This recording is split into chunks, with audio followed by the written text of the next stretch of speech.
Zair es mundial.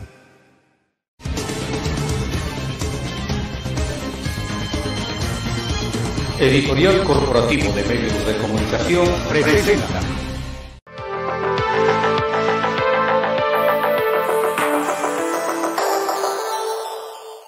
¿Qué tal? ¿Cómo están? Con el gusto de saludarles, su servidor y amigo Cornelio Marlín Cruz. Estamos en este programa, como todos los lunes, para todos ustedes, de Oaxaca en la Mira. Y mira nada más cómo ha venido, pues, ahí avanzando nuestro programa. Ya es hoy el noveno programa, no, la novena entrada. Es la novena entrada. Y lo que era en su momento, pues, el pensamiento de un proyecto, pues aquí estamos, ¿no? Con sus ides y venires, con sus comentarios, con todo lo que tiene que verse. Así es de que aquí continuamos, Oaxaca en la Mira. Y mira nada más quién tenemos hoy de invitado, así como lo dice su servidor, un invitadazo, porque ya lo están viendo en pantalla, ¿no? Ya, pues ahora como no contamos con nuestro asistente, pues no hacemos acercamientos, pero ya los haremos, obviamente. Pero antes, quiero comentarles que le doy nuevamente la bienvenida a mi querido maestro y hermano Raúl Castellanos. Raúl, con el placer de saludar nuevamente. Qué gusto, y además estar aquí con ¿no? Mi hermano y amigo. Con un invitadazo. Mi querido maestro, hermano, a quien lo admiro, respeto y he aprendido mucho de él, siempre lo digo y no me da pena decirlo porque luego hacen comentarios ahí. A mi querido hermano y maestro. Pero las buenas mañas, ¿verdad? Las has aprendido, las buenas. Bueno, mejor seguimos en el programa y luego lo comentamos. Es lo más conveniente. Muchas gracias por tus palabras. Y gracias por la invitación. Es broma, tú los das. Por supuesto. Y efectivamente nos da mucho gusto estar con Toño, nuestro querido amigo. Ustedes ya lo están viendo. Verdaderamente un gran y extraordinario amigo. Sí, José Antonio Hernández Fraguas, quienes le tenemos un aprecio de verdad, y yo le agradezco la deferencia de su amistad a mi querido José Antonio desde hace muchos años, y por eso me atrevo a decir que, como de repente le digo, Toño, bienvenido a Oaxaca en la Mira, porque mira nada más qué cosas vas a decir hoy. No. Muchas gracias, Cornelio, gracias, Alfredo, hermano, muchas gracias, Raúl. El tigre Toño. El confesionario. Yo que me siento como en mi casa, porque además cuando digo alguna tontera lo editan y ya. Sí, no pasa nada. claro, por supuesto. Bueno, fuera. Lo que digas se usará en tu contra. Te leemos tus derechos. Muchas gracias, Y aquí continuamos en Oaxaca en la Mira, en la historia detrás de la historia y un poquito más. El programa pasado tuvimos muy excelentes comentarios con el invitado que tuvimos vía telefónica, pero no solamente lo hacemos vía telefónica, sino también en vivo y a todo color. A quienes nos están viendo, quienes nos están escuchando a través de Radio Superación, por supuesto también, ahí estamos. Y pues aquí está, José Antonio Hernández Fraguas, un verdadero amigo. Y por ahí a mi asistente le digo que no importa que se vaya la imagen ahí en el equipo, de todos modos sigue trabajando, ¿no? Son las ventajas de ahora de la tecnología, ¿no? Antes les decía yo, como a veces les comento, y he tenido la oportunidad de que me han brindado, valga la redundancia, la oportunidad de dar algunas conferencias en relación a lo de la radio. Les decía yo, no, que si nos hicíamos en la radio teníamos como 8 equipos y nos volvíamos locos, ¿no? Con los LPs no, ahora nada más, que se fue esto, sí, nada más hazle clic. Y como ahorita le acaba de hacer, nada más le puso el dedo, ¿no? Pero le puso el dedo en buen plan. No como quienes a veces levantan el dedo y bueno, ¿no? O te marcan con el dedo. O te marcan con el dedo. Raúl, hermano, por favor. Bueno, realmente, qué gusto de estar todos reunidos y, por supuesto, ya le dimos la bienvenida a nuestro invitado. Hemos venido haciendo toda una serie de comentarios, de análisis, de anécdotas, de recordatorios de cómo se han ido dando las sucesiones gubernamentales en el estado de Oaxaca. Y pues hoy toca analizar la de Ulises Ruiz, porque como suele suceder, aunque hay algunos que luego no lo entienden, un sexenio dura 6 años y 7, uno más, que es el más complicado, pero hasta ahí se acaba. No es toda la vida, ¿no? El poder no es para toda la vida, y bueno, todo lo que principia termina. Y aquí estamos para hablar de la sucesión de Ulises Ruiz, quiénes fueron los actores principales, quiénes son los que se mencionaban en aquella época como sus posibles sucesores. Entiendo que en esa sucesión de Ulises estuvo muy mencionado Fito Toledo, que era senador, obviamente José Antonio Hernández Fraguas, Jorge Franco también, que hasta ese momento era secretario general de gobierno, entiendo. Eviel Pérez Magaña, que finalmente fue el candidato. Entiendo que también Irma Piñero. No, ella estuvo en la anterior. En la anterior. Jesús Ángel Díaz Ortega también. Y bueno, finalmente Pepe Toño Estefan también en la sucesión de Martín Vázquez Villanueva. Martín Vázquez, cierto. Martín, sí, ¿no? Sí. Claro. Sí. Y finalmente, bueno, el candidato fue Eviel Pérez Magaña. Y en todo ese contexto, pues se dieron muchos sucesos que culminaron con la primera derrota del PRI en Oaxaca. Así fue. Aun cuando hay que recordar que la votación de Biel ha sido hasta hoy la más alta en una elección de gobernador que ha obtenido el PRI, pero aún así el candidato de aquella coalición pues se le dieron las circunstancias y lo superó por un número reducido, reducido en el contexto de los porcentajes de votos, y tenía el apoyo además del PAN, tenía el apoyo de Convergencia. Es decir, bueno, se le alinearon los astros. El tema también creo que fue importante, o contó el magisterio, que venía además muy confrontado con el gobierno de aquella época por el tema del 2006. Entonces se dieron todas esas circunstancias y así fue. Pero bueno, vamos a los detalles. ¿Qué recuerdas tú? El hecho como en una primera etapa del gobierno de Ulises Ruiz, todo parecía indicar que el proyecto, que el delfín natural, el candidato natural, era Jorge Franco, ¿no? Es decir, sobre todo que capitalizó la ausencia del gobernador. Eso le permitió, mientras el gobernador Ulises Ruiz, pues grillaba, hacía política, hacía acuerdos en la Ciudad de México a nivel nacional, pues ese espacio pues lo aprovechó muy bien Jorge para crecer, para hacer acuerdos, para hacer compromisos, en fin. Pero bueno, pues hubo sorpresas. Una gran sorpresa, ¿no? Vaya sorpresa. Eviel no estaba en primera línea en ese momento, creo, ¿no? Todavía no.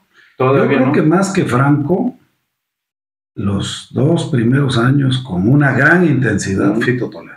No, bueno, como senador, ¿no? Todos presumíamos que Fito era el proyecto. Fito estaba concentrando un buen número de aliados, ¿no? Tan es así que fue el candidato al Senado, claro, con una clarísima intención de proyectarlo. Y fue candidato al Senado con un extraordinario suplente, su afectísimo, atentísimo y seguro servidor. Yo fui su candidato suplente. Y fue la primera vez, efectivamente, que el PRI pierde. Sí. También la primera vez que aparece en la boleta Andrés Manuel López Obrador. Así es. Y ese efecto tuvo el famoso efecto Peje. Una consecuencia importante. Pero sí, yo a Jorge Franco no lo veía al principio. La verdad, era Fito Toledo. Todo era Fito. Yo era presidente municipal la primera vez que fui presidente. Y había cosas que hasta Fito era el que me acompañaba en la inauguración de obras o algún tipo de eventos. Todos presumíamos que el proyecto era Fito. Después del 2006 pasaron cosas ahí interesantes, que fue cuando tuvo que tomarse una nueva decisión, y empieza entonces a aparecer poco a poco Eviel. Eviel era secretario de Obras Públicas. Así es. La verdad es que fue un buen secretario Eviel, porque se hizo mucha obra en todo el estado. La remodelación del centro histórico, ¿no? Entre otras cosas. En general es una de las cosas, fíjense, perdón que los interrumpa, pero siendo objetivos, simplemente siendo objetivos, hay que reconocer que en el gobierno de Ulises Ruiz hubo mucha obra en el Estado concreta. Esto sí, que estamos comentando de la remodelación del centro histórico y la ampliación de la carretera del Fortín. Es decir, la verdad es que sí hubo mucho, lamentablemente, ahí sí lo digo, hay hechos que marcan una gestión. Claro. Y el tema del 2006 fue algo que superó todo lo bueno que pudiera haberse hecho en ese gobierno, esa es la realidad. Pero de que fue un gobierno que sí trabajó y que hizo obras importantes, y en ese sentido él creo que tuvo una participación destacada, pues fue el gobierno de Ulises. Pero de hecho lo que marca su sucesión de Ulises entiendo que es el 2006, ¿no? Sí, por supuesto. Porque además ahí se tomaron decisiones pues creo que no fueron las mejores. Así es. Sobre todo, y hay que decirlo, el desalojo el tema del 14 de junio. 14 de junio. Es decir, que además hay que reconocerle a Ulises que hasta hoy, por lo menos yo no le he escuchado él hablar sobre quién fue el responsable que dio que instrumentó o que dio ese paso para que se tomara esa decisión, porque evidentemente esa fue una decisión inducida. Hay quienes dicen que estaba pactada con Fox y que Fox a la mera hora no participó. No respondió. Me consta, por ejemplo, que en esa época el presidente del Tribunal Superior de Justicia era Anwar Mahfoud. Y Anwar no estaba en ese contexto de tomar decisiones que confrontaran. Había varias otras voces que decían lo mismo, de que había que buscar una solución negociada con el magisterio, política, y de repente ¡pau!, sucede, ¿no? Y eso marcó la sucesión. Pero fíjense que a ver, se ha cuestionado mucho si la decisión fue buena o mala. La verdad es que había una gran presión sobre el gobierno y sobre el gobernador. Sí, claro. Yo era secretario de administración en el gabinete estatal y acompañábamos al gobernador a algunos eventos y la gente le decía, ya no soportamos, ya no aguantamos pues el sitio que se había hecho de todo el centro histórico y ya por favor usen la fuerza. Hubo una presión importante que fue lo primero que yo creo que originó o que motivó la toma de la decisión. Pero fíjate, ahorita me estaba yo recordando y no cometo ninguna indiscreción porque pues, seguramente esto ya se sabe, pero esa noche nos invitó el gobernador Ulises a su casa, a todo el gabinete,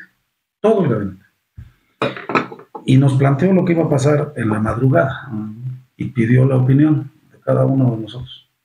Efectivamente, Anwar dijo, yo lo veo muy riesgoso, yo creo que hay que pensarlo bien.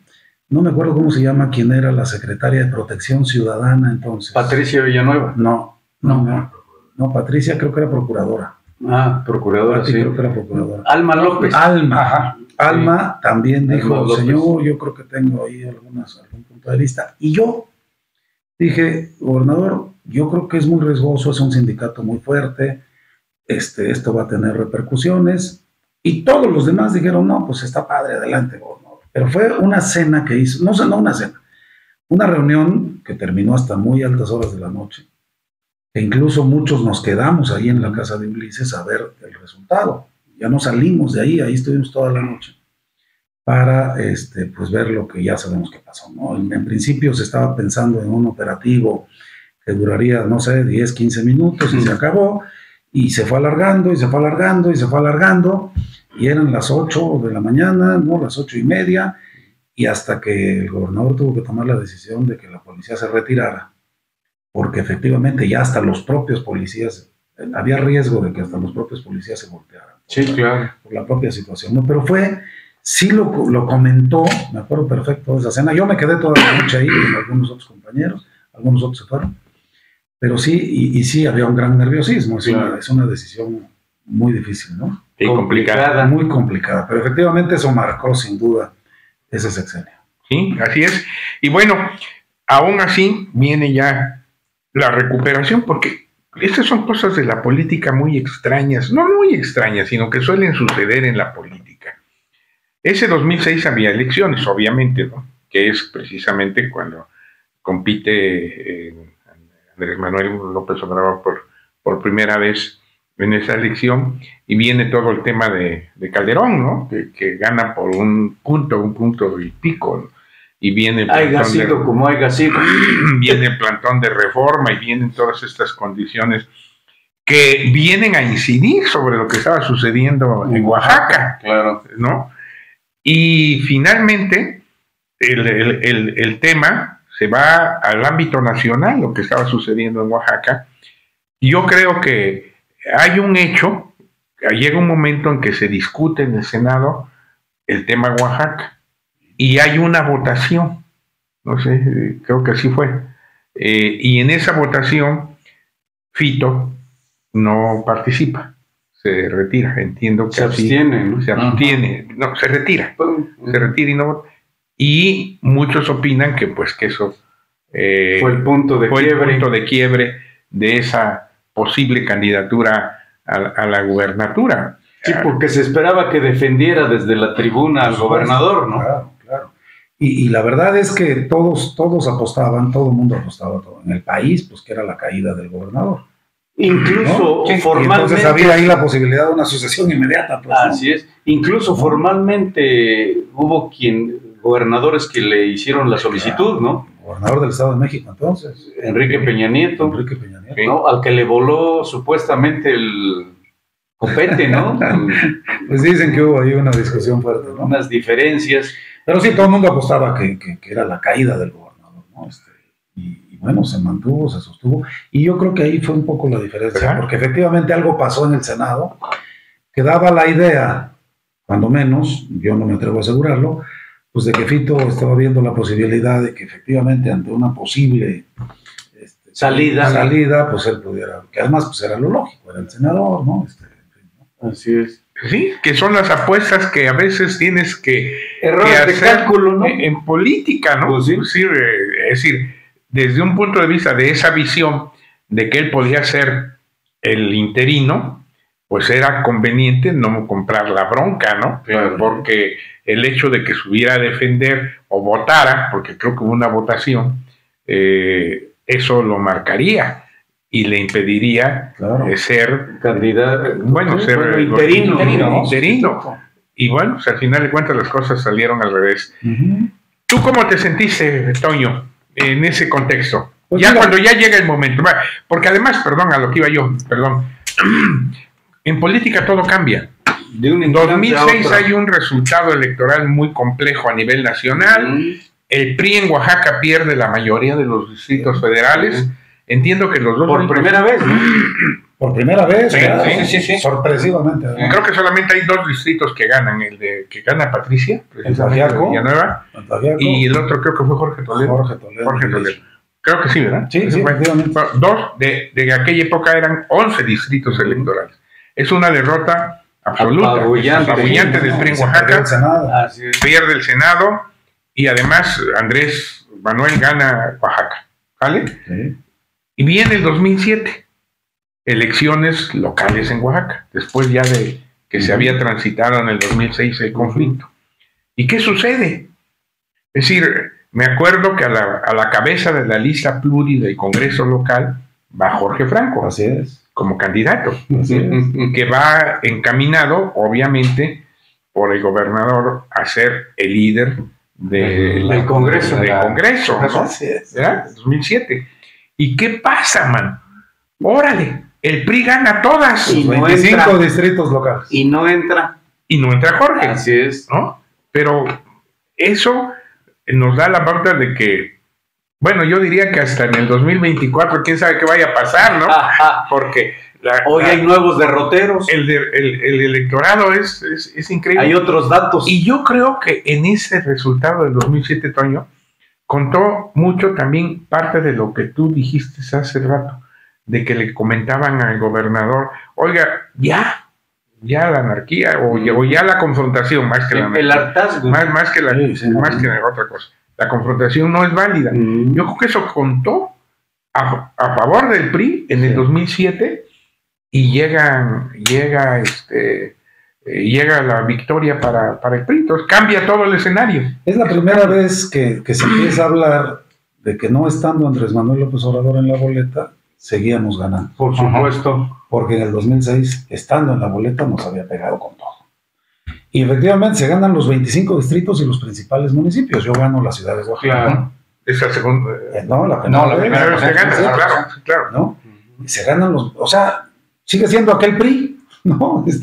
Diría Salinas, el partido casi único. De carro completo, ¿no? Tradicional. Sí, se ganaron los principales municipios, se ganaron las 25 diputaciones locales, no había diputaciones federales entonces, es decir, no había elecciones para diputados federales, pero sí, efectivamente fue un factor importante, porque la gente en el fondo, creo yo, aceptaba el desalojo.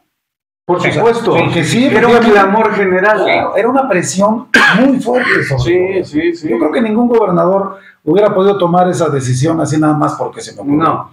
Yo creo que sí fue tal la presión que fue una decisión pensada, que no salió bien. Esa es otra cosa. Claro, pero pensada, y yo creo que la gente lo valoró, porque de alguna manera, y qué bueno que no cayó, como decían el gobernador, porque entonces sí hubiera sido algo muy desastroso. Se mantuvo bien, y además, debo decir, se mantuvo y en ese momento empieza a desarrollar obra.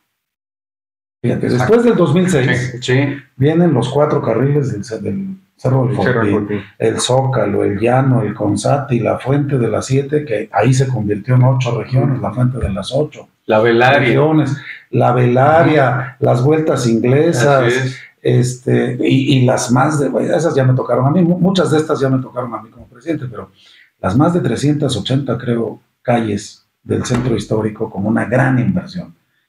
O sea, no había tantos baches, o sea, no corrigieron los baches. Sí, por supuesto. O sea, de verdad, sí, fue muy importante. Después del 2006 se planea el programa, o antes ya se había planeado, unidades móviles, que era un exitazo brutal. Claro. Acercaban los servicios. Claro, brutal, gente. Y la gente los demandaba, los exigía. Piso firme. Así es. Alfabetización, que lo hizo Cipriano, era el responsable de alfabetización. Eran programas que tenían muchos recursos y que estaban llegando a todas partes. La verdad es que el haberse mantenido en el gobierno permitió también este tipo de resultados nuevamente, ¿no? Ahora, Toño, hay una serie de leyendas urbanas, ¿no? Por ejemplo, en el sentido que el conflicto fue prefabricado y alcanzó su culmen, se capitalizó el fallido desalojo, obviamente por razones políticas de supuestos no cumplimientos del entonces gobernador, ¿no? ¿Qué versión tienes tú, qué información tienes estando en ese círculo rojo? Mira, la verdad es que es una pregunta difícil porque cualquier respuesta es comprometedora. Tiene que llevar una gran responsabilidad. Claro. En Oaxaca acostumbramos mucho a buscar al malo. Sí. Es el culpable de todo. Exacto. Y esa persona que tú te refieres era el malo entonces. Y se decía que estaba tratando de influenciar al interior ya del gobierno que lo había sucedido. Así es. ¿No? Y ahí hubo alguna diferencia, fue la salida de Irma Piñeiro, de la Contraloría, así es. La salida de Juan Díaz, de Salud, y no sé, de Froilán, Abel o Froilán, no, de Froilán, en el IEPO, ¿no? Y parece que ahí hubo alguna diferencia. Sin embargo, en lo personal, yo no creo que esa diferencia haya motivado este tema que se planteaba, ¿no? De que se le provocó el conflicto y de que había que tumbarlo.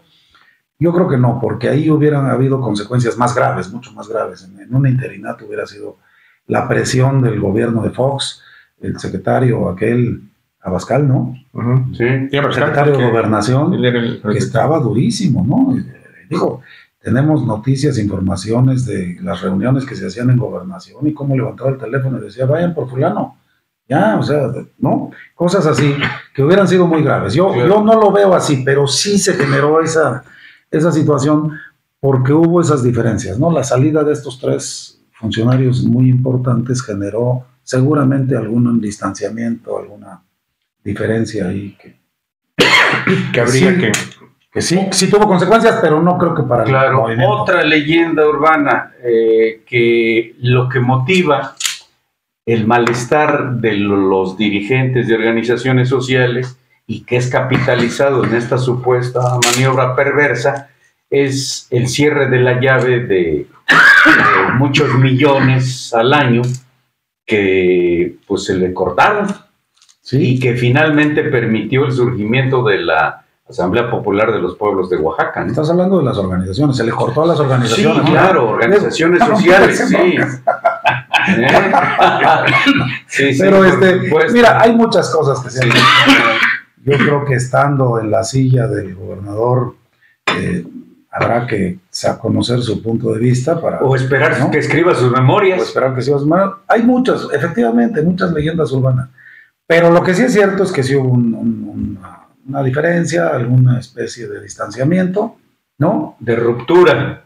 No sé si llegó a ser ruptura total, pero sí hubo una diferencia. Y bueno, pues cuando surgieron las cosas, se empezó a buscar al culpable, y había un culpable, pues que te digo, en Oaxaca somos muy dados a buscar el malo, ¿no?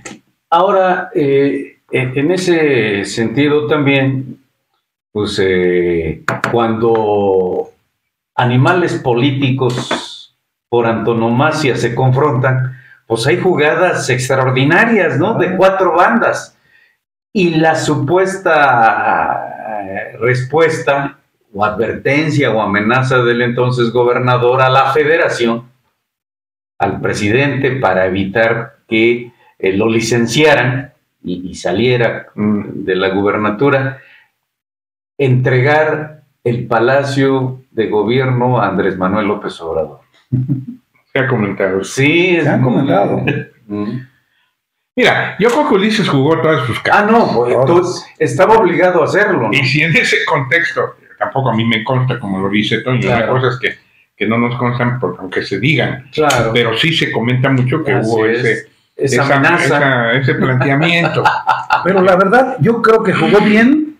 Tan jugó bien que se quedó. Aunque también tengo que decirlo, y no lo hago hoy, se lo dije a él personalmente. Claro. Creo que quienes estaban cerca no le ayudaron en toma de decisiones después del conflicto. Por ejemplo, surge la APO. Había quienes le habíamos dicho al gobernador, antes de que reaccionen, anuncia una ley de transparencia, claro, anuncia una serie de recursos, anuncia una ley indígena. Amárrale las manos. Quítales las banderas. Sí, claro. Sí.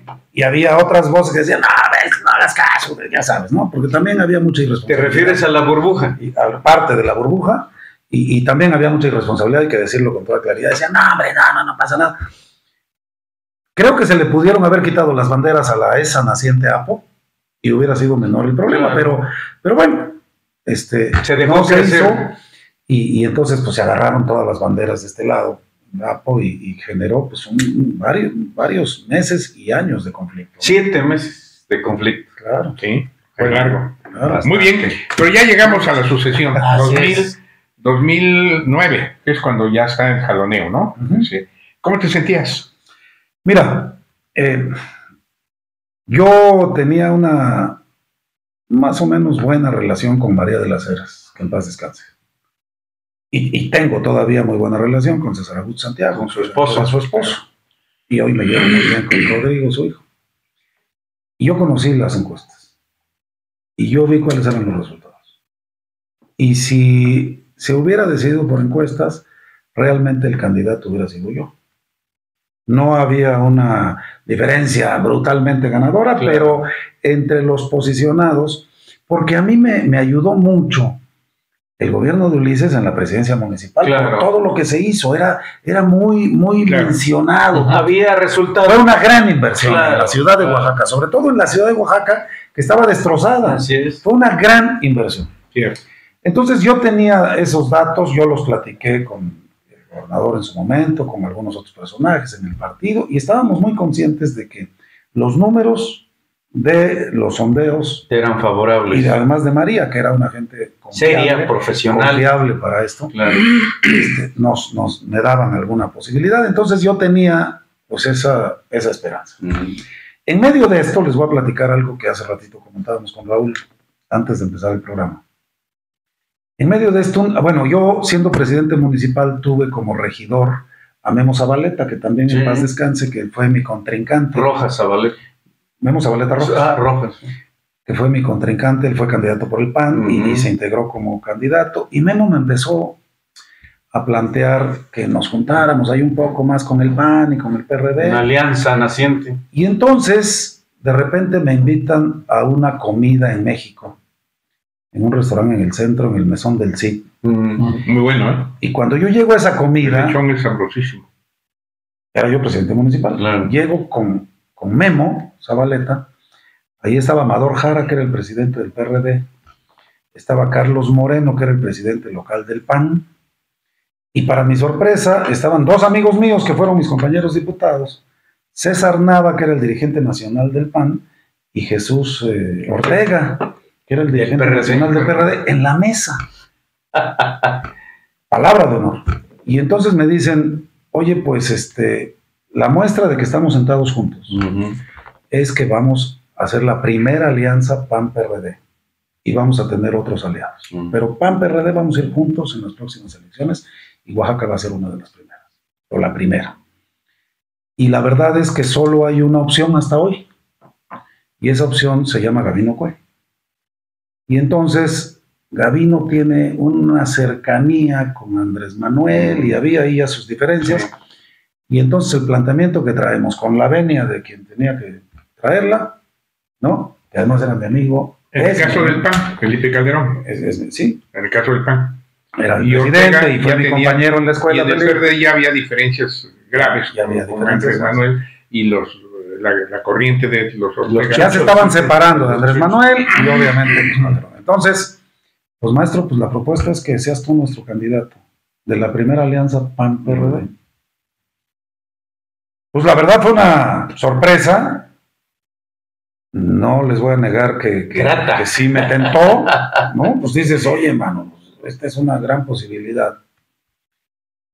Y a ver, espérenme tantito, pues ustedes me invitaron a comer, ¿no? Yo venía en otro plan. No me agarren en frío. Estuvimos platicando, pero fíjate, la dirigencia nacional de los dos partidos estaba Naranjo, venía acompañando a Naranjo a Chucho. Y a César Nava venía, no me acuerdo quién, no sé si era Santiago Krill. La verdad no recuerdo bien, pero estaba la dirigencia local y la dirigencia nacional haciéndome un planteamiento concretito a mí yo solo.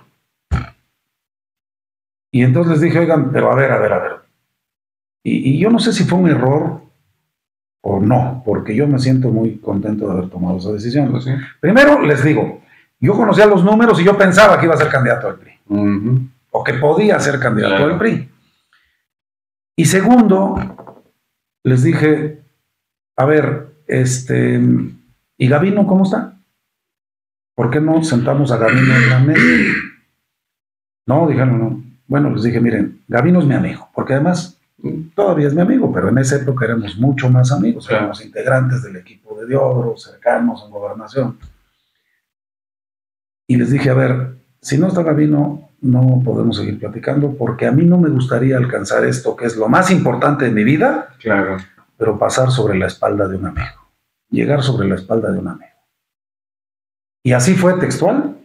Bueno, ahí está Amador Jara, que lo vivió, Carlos Moreno, varios que estuvieron. Memo lamentablemente ya se nos adelantó, pero entonces yo propongo que esté Gabino, vamos a platicarlo.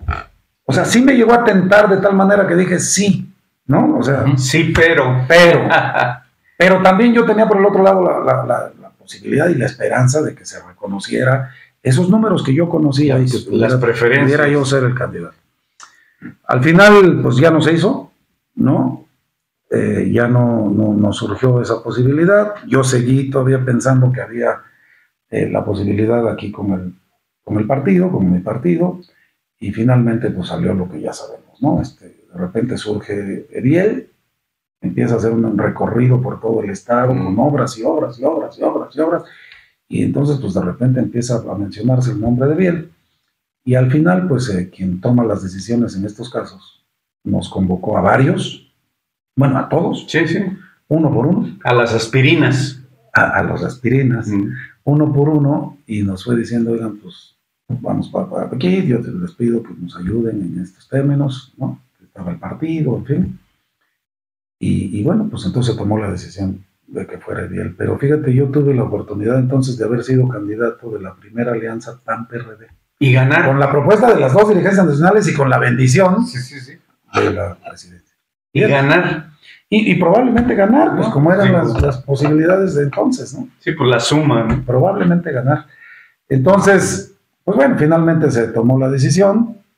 Yo pedí licencia al gobierno municipal en un gesto también, pues de, como decir, pues que no parezca que estás dolido. De decencia, ¿no? Y que no pareciera que tenía yo este sentimiento. Pedí licencia y me integré como coordinador de los Valles Centrales en la campaña de Eviel, y bueno, pues ya sabemos. Que ella es otra historia. Es otra historia. Que la terminaremos después de tu corte, o hoy no hay corte. No, hoy no hay corte porque hay prisa. Hay prisa, por cuestiones, ya sabe usted que siempre les digo, en el medio digital, y no solamente en el medio digital, pero tenemos el peor enemigo, que es el tiempo, y hoy nos tenemos que retirar un poquito más temprano.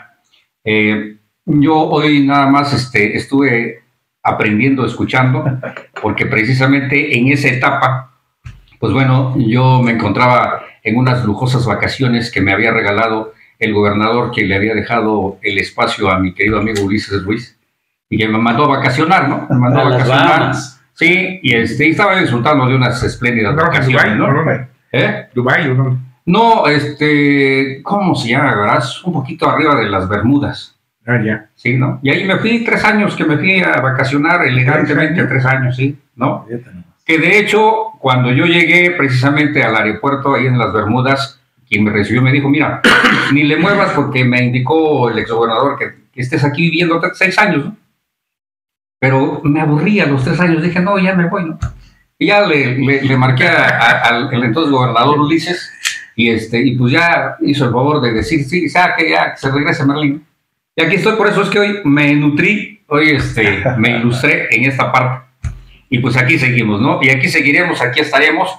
Esperemos, Toño, que no sea la primera. No, al contrario, ¿no? Muchas gracias. Y que estés con nosotros, ¿no? Que haya extra innings. Si claro, es la novena entrada esta, pues que claro. Y lástima que no hay gobernadores pluris, ¿no? También. Sí.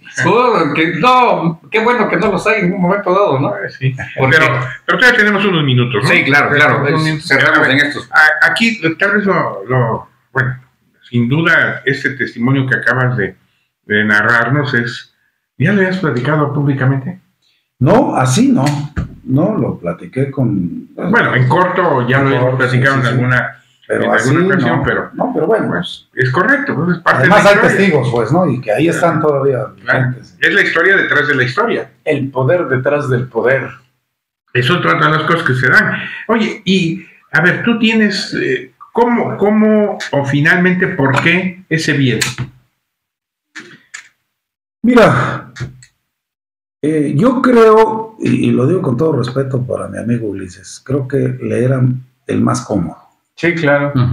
¿No? El más cómodo para todo lo que más confiable, podríamos para su proyecto personal. Porque ahí fue, en esa época previa a esto, fue cuando Franco sintió la posibilidad, cuando Jorge Franco sintió la posibilidad real de serlo. Así es.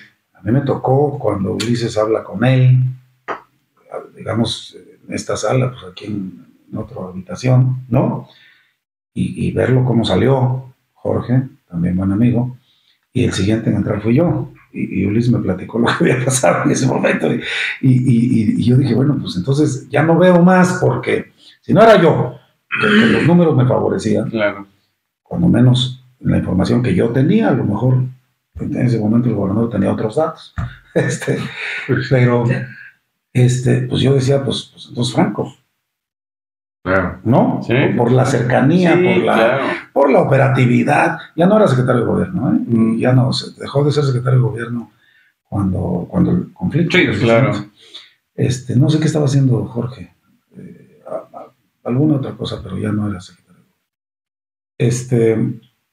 Y entonces, pues vi cuando salió, obviamente creo yo que a los demás también les dieron alguna explicación, Pepe Toño, Estefan, que sentía que tenía posibilidades.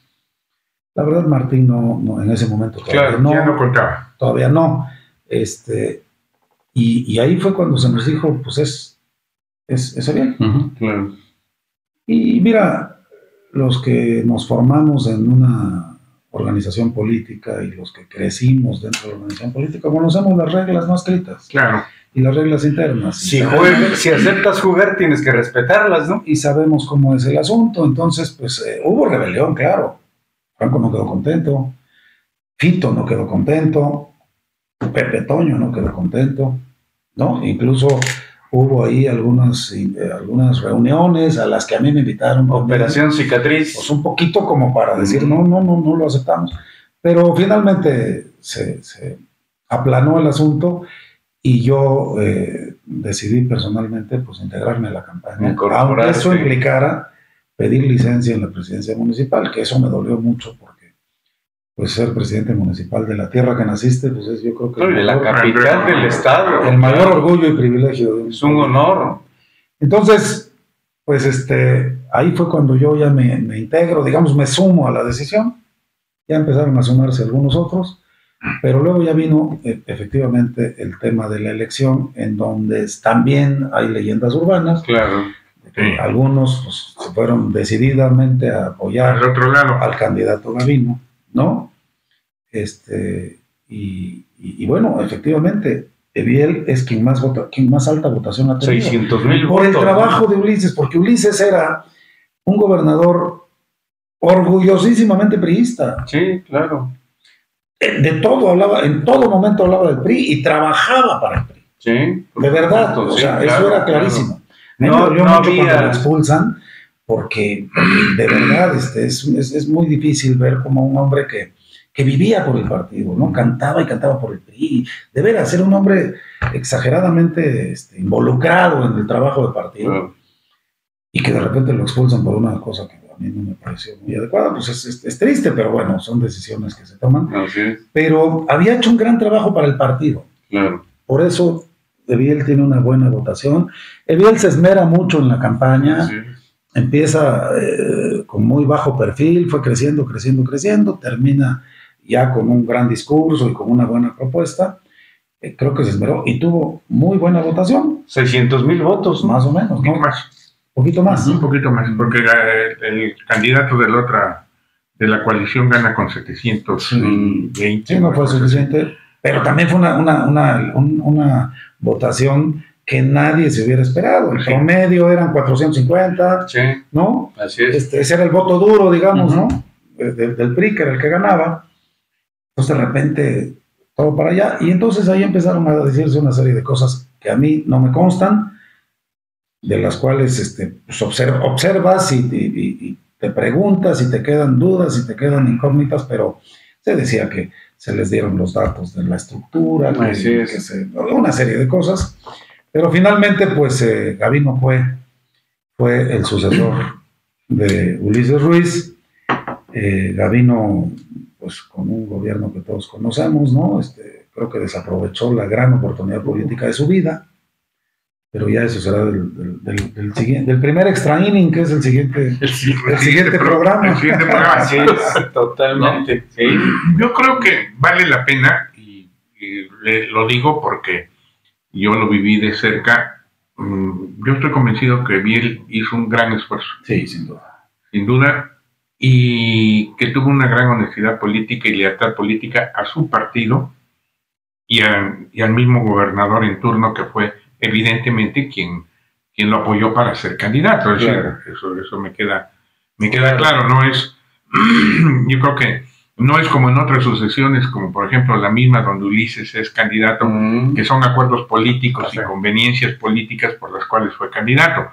En este caso, aquí lo fue por una decisión directa del gobernador Ulises Ruiz. Es decir, y yo también puedo decir, porque de alguna manera lo viví, que hubo sí traiciones, y que incluso Eviel no tenía el control total de la estructura. Sí, entonces había personajes que se fueron por la libre. Yo tengo un caso, también como tú bien lo comentas, no entiendo por qué nunca lo había platicado públicamente, pero es cierto. Yo tuve un secretario particular cuando fui subsecretario A de gobierno, cuando fuimos subsecretarios, Toño fue el CEI, yo fui él tenía que ver con los municipios, yo con la polaca. Así es. Evencio era el jurídico, en la época de Ildefonso Zorrilla, de Poncho Zorrilla. Y este muchacho es de un municipio muy cercano aquí a Oaxaca, y me acuerdo que quería ser candidato a presidente municipal, porque ahí en esa elección también se define. Sí, claro. Y un día me fue a ver y me dice, oiga, es que no completo. No completas. No, dice, es que fulano de tal, que era un dirigente del PRI, me pide 1,5 millones para que yo sea candidato. Y pues yo no completo, no me puedo echar la mano, pues yo no esos temas.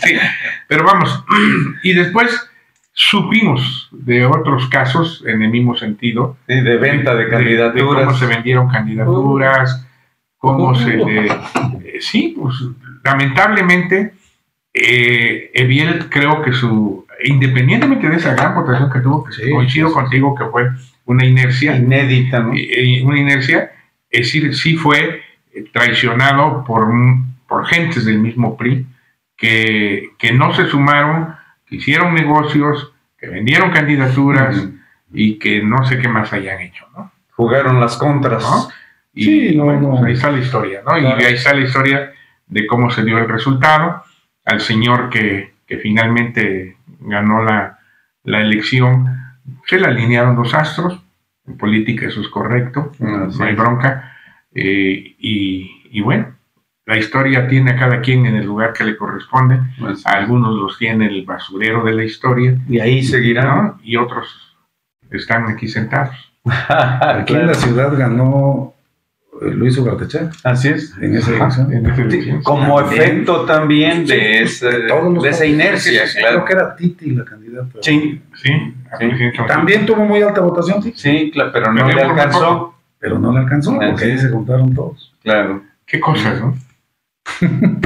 Pero bueno, es la historia detrás de la historia. Y algo más. Y se sigue escribiendo. Por supuesto. Se sigue escribiendo. Todos los días. Porque al final de cuentas yo debo reconocer que primero te agradezco que estés aquí con nosotros, José Antonio, porque además tú eres un referente obligado. Un referente obligado en Oaxaca. Historia viva.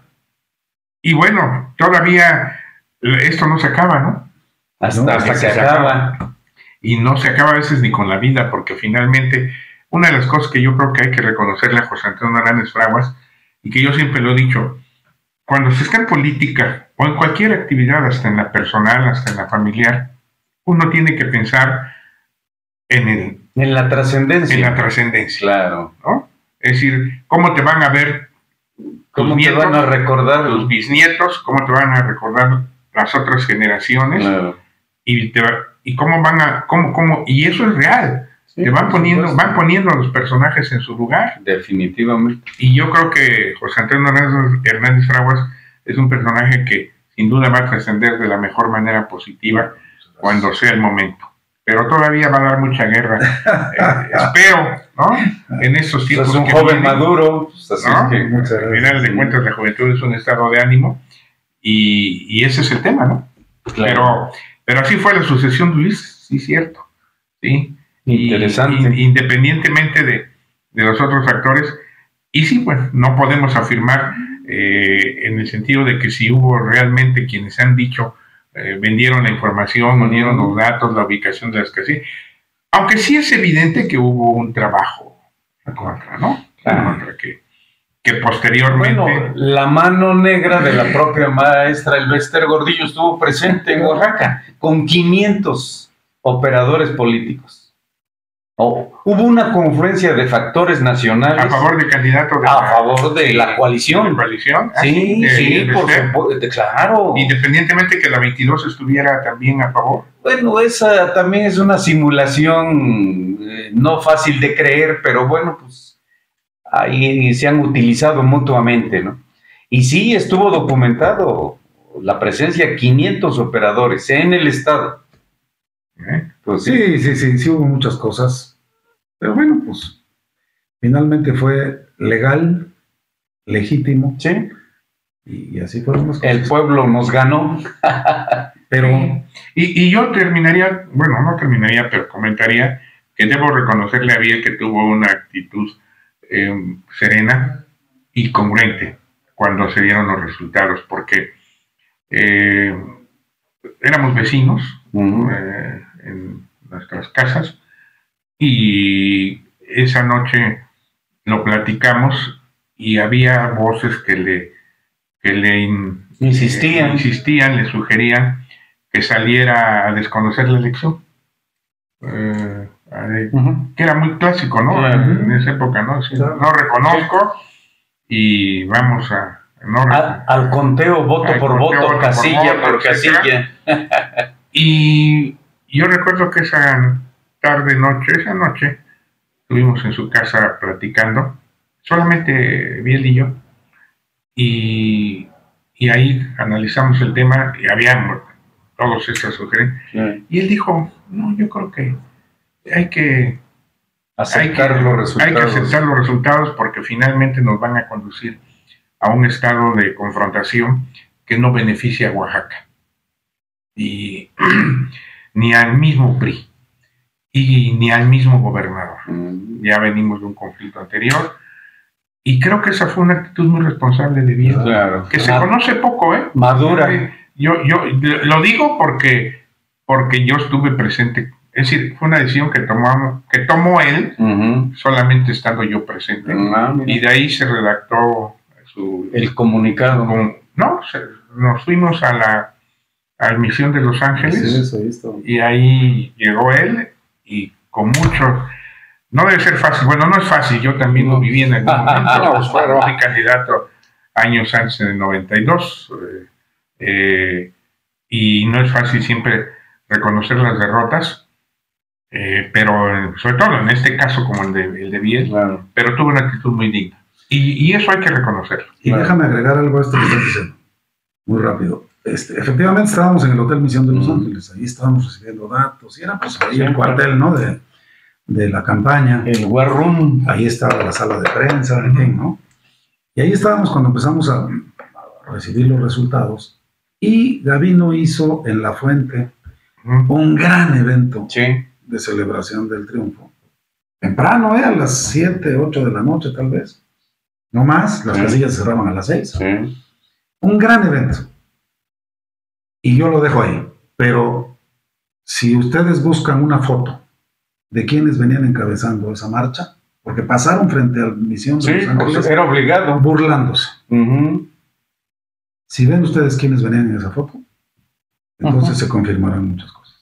Sí, claro. Porque encabezando la marcha venían varios personajes que bueno, pues, venían contentos. Felices y contentos. Y se burlaban. En serio. Y bueno, pues, por eso es que es más encomiable la actitud de Biel, porque madura, aparte de todo tenía el coraje de lo que estaba pasando, ¿no? Claro, sin duda. Y que se podría haber confrontado y haberse hecho muchas cosas, ¿no? Impugnado, porque sí hubo elementos, ¿no? Mira, en toda elección siempre hay elementos para impugnar. Claro. ¿No? Hay desde el tema de los gastos de campaña, el tema de los funcionarios de casilla, de la manipulación, de la revisión, etcétera. Bueno, vamos, sabemos que eso puede ser, pero él no, él tomó la decisión, reconocemos y vámonos a otra cosa, ¿no? Y mira, no le fue mal, ¿no? Claro. Finalmente secretario de Estado. No recuerdo yo otro oaxaqueño en los tiempos recientes que haya sido secretario de Estado. ¿No hay?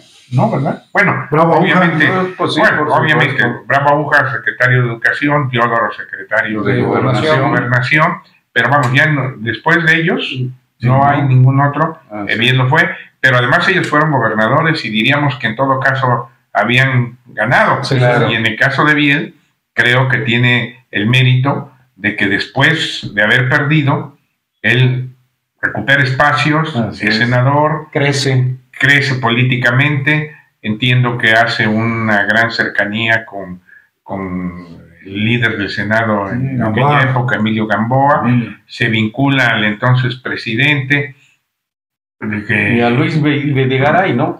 No, creo que más que todo fue con el que fue su anterior jefe, el anterior secretario, que y bueno, obviamente, seguramente también con Videgaray, y llega a ser secretario de Estado. Así es. Y otro mérito creo que de Biel es que el hecho es de que aun cuando ha habido cuestionamientos al gobierno de Peña Nieto, pues a él yo no he visto en ningún momento que lo hayan involucrado en situaciones, ¿no? Pues ahí está. Y mantiene sus buenas relaciones el gran Gabriel. Sí, iba a estar hoy con nosotros, lamentablemente tuvo un tema familiar que atender, pero así es la vida. Le enviamos un afectuoso saludo. Así es. Señor. Aquí estamos. José Antonio, verdaderamente un honor el haber tenido acá, y como lo vuelvo a repetir, ojalá que no sea la primera. No, hombre, encantado. Muchas gracias. Está el espacio. Con afecto. Gracias, Cornelio. Gracias, Alfredo. Gracias, Raúl. Nada más comentar. Yo creo que un valor importante dentro de la política, además de ser profesional, estudiar y actualizarte y estar preparado para las cosas, es ser agradecido. Fundamentalmente. Yo he tenido la fortuna de trabajar con varios gobernadores y a todos les reitero mi aprecio y reconocimiento, especialmente a Alejandro Murat, mi aprecio, mi agradecimiento, mi reconocimiento, porque nos han dado la mano. En ese sentido me tocó vivir esa sucesión con un papel medianamente cercano, porque yo no era parte de esa burbuja, pero medianamente cercano con Ulises, y también mi agradecimiento y mi reconocimiento, como lo tengo con todos los que me han dado la oportunidad. Así es, sin duda, ¿no? Sin duda. Definitivamente. Pues aquí estamos. La historia detrás de la historia detrás de la historia, y algo más, y sobre todo con quienes lo han vivido, lo viven y lo seguirán viviendo, que no es lo mismo el de los decires, ¿no? O el que pues por ahí me dijeron, o quizás lo supe, sino quienes lo vivieron. Y ese es uno de los puntos en que Oaxaca en la mira cómo nos la gastamos. Así es de que hoy no hubo el regresamos, porque ya no regresamos nada. No, por favor, no. Es pecado mortal. Sí. No regresamos nada. Y además déjame que vea una cosa, la verdad es que este programa es inédito. Así es. Porque esto que estamos haciendo, este recuento histórico, es recuperar la memoria histórica, ¿no? Creo que no se había hecho, por lo menos yo no tengo memoria de que se haya hecho. Y además, sobre todo en el contexto actual, donde hay tantos temas, ¿no? Claro. Culminó ayer la gira del presidente por Oaxaca, hay temas nacionales, hay temas muy controvertidos, ¿no? El hackeo y el libro. Y el homenaje del 25 de noviembre, ¿no? Que va a hacerse en Oaxaca. Pero mira, de todas maneras, Oaxaca en la mira. Oaxaca en la mira, ¿no? Fíjense que hoy en la mañana, lunes, estaba yo desayunando con unos amigos. Y me recomienda, me dice, oye, fíjate, quiero que veas una serie que se llama Un extraño enemigo. Sí. Parece que produjo Televisa, pero es una serie. La historia de don Fernando y Gutiérrez. Y me estaban platicando de las sucesiones. Así es. Y les dije, fíjate que yo voy a ir en la tarde a un programa con varios amigos picudos, ¿no? y justamente es el primer programa que se hace, creo yo, en Oaxaca. Así es. Han fallado algunas cosas. Por ejemplo, cuando se habló de lo del Ladio, le decía yo a Raúl, se les pasó aquella primera plana de noticias que decía Noche Negra para Oaxaca. Pero sí lo comentamos, ¿no? Así se sí lo comentamos, sí, claro. Se publicó. Bueno, pero es un tema muy interesante porque la verdad aporta mucho y a quienes nos gusta esto, pues creo que nos sirve, lo vuelven a vivir, nos nutre. Pero hoy lo estaba yo comentando a propósito de esa serie que me dijeron que no la he visto, pero me dijeron tiene mucho que ver con las sucesiones, cómo se van generando las sucesiones a nivel nacional. La voy a ver ahora. Y las disputas internas entre los aspirantes. Desde Echeverría, Así es, claro. Las Ordaz. Sí, muy interesante serie. Sí, sin duda. Y de verdad, además, ya que hablas de don Fernando, personaje, ¿no? Es un tipo, es un garbanzo de a libra. Interesante. Yo, ya que nos quedan 2 minutos. Perdón. Es que además te picas aquí es en apasionante, claro. En estos temas, yo recuerdo a don Fernando, porque yo trabajé en la Secretaría de Gobernación cuando fue secretario. Yo era director de modernización del sistema electoral en la Dirección General de Desarrollo Político, que tenía a su cargo Arturo Núñez, y el subsecretario era Mario Fabio Beltrons. Y me acuerdo mucho de don Fernando por varias razones, pero en particular por dos cosas. Una, recuerdo la noche del 9 de enero de 1989, más o menos. Ya hace un tiempo, ¿no? 30 y... Pues yo apenas estaba naciendo, creo. Tú estabas naciendo, Cornelio también. No, yo apenas estaba en proceso. Esa noche del 9 de enero se convocó a la Comisión Federal Electoral, presidida por Fernando Gutiérrez Barrios, y se planteó ahí, ya en el gobierno de Carlos Salinas, claro, la primera reforma electoral, jurídico electoral, a todos los procedimientos electorales. Veníamos del cuestionamiento del 88. La reunión la presidía Gutiérrez Barrios. En la mesa estaba obviamente la representación de, todavía era PMS, y la cabezaba Porfirio Muñoz Ledo, Jorge Alcocer, por el PAN estaba Diego Fernández Ceballos, otro que era un muy buen abogado, se me va el nombre, en fin.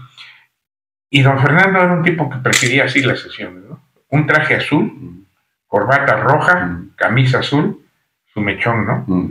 Bueno, la sesión duró como 4 horas. Finalmente todos los partidos en la mesa aprobaron por unanimidad la reforma político-electoral, ¿no? La primera vez, que fue la que crea el IFE, así ¿no? Es, que cambia toda la estructura, porque en ese momento era ese órgano del Estado, la Comisión Federal. Termina la reunión y nos vamos a la oficina de Arturo, y de repente suena la red y le dicen, voy a subir, y se sube a la oficina del secretario. Se pasan como 3 horas, man. Y pues, ahí estábamos esperando, ¿no? Cuando regresa, nos platica. Oigan, es que pues, mismo don Fernando muy satisfecho por el resultado de la reforma, sin duda una expresión democrática. Al final, obviamente, de la reunión, don Gutiérrez Barrios leyó un discurso muy democrático, muy echado para adelante. Republicano. Bueno, para no hacerse las largas, pero dice, fíjense que casi con nosotros no platicó, todo el tiempo estuvo contestando la red, sí presidente, sí general, sí procurador, y era lo único que oíamos que hablaba. Bueno, nos hicimos en esas épocas, nos gustaba ir a cenar al Gallito ahí en Insurgentes, creo que llegamos a las 2 de la mañana, porque esa taquería que no cerraba, era de las pocas que no cerraban. 24/7. Bueno, para no hacer la larga, al día siguiente, cuando salgo de la casa y pongo el radio, la quina. La detención. Fíjate, qué tipo, ¿no? El señor estaba presidiendo una reunión de un posicionamiento democrático, sin duda, fundamental de lo que hoy sucede en México. Así es. Y al mismo tiempo estaban apretando la mano, planeando el golpe a la quina. Así es. Qué cosas, ¿no? Los claroscuros. Sí, el tipazo, era un tipazo en ese sentido. Está la historia de su apoyo a Fidel. Sí, claro. ¿No? Y al Che.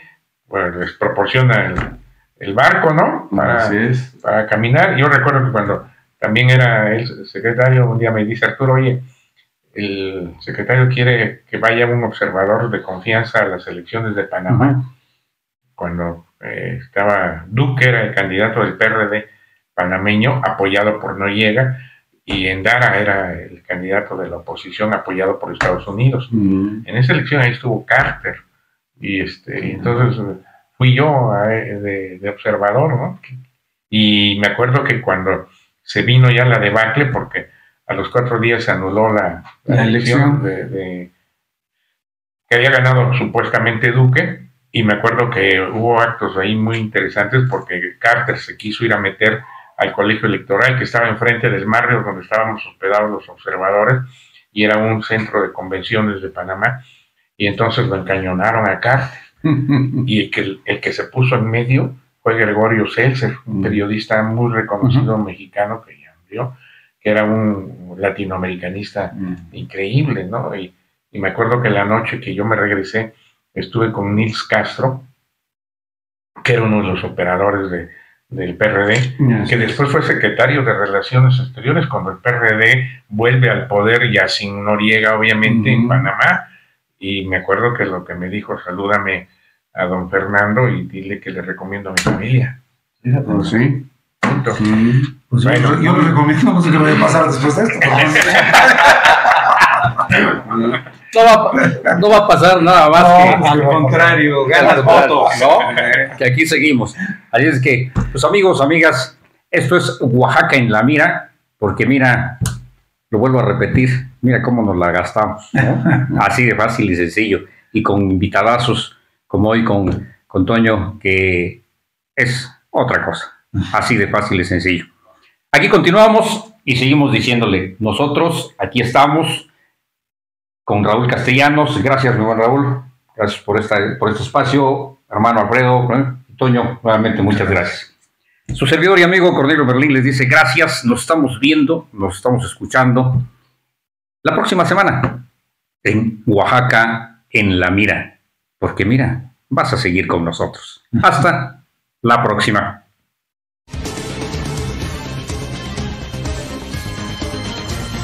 Editorial Corporativo de Medios de Comunicación presentó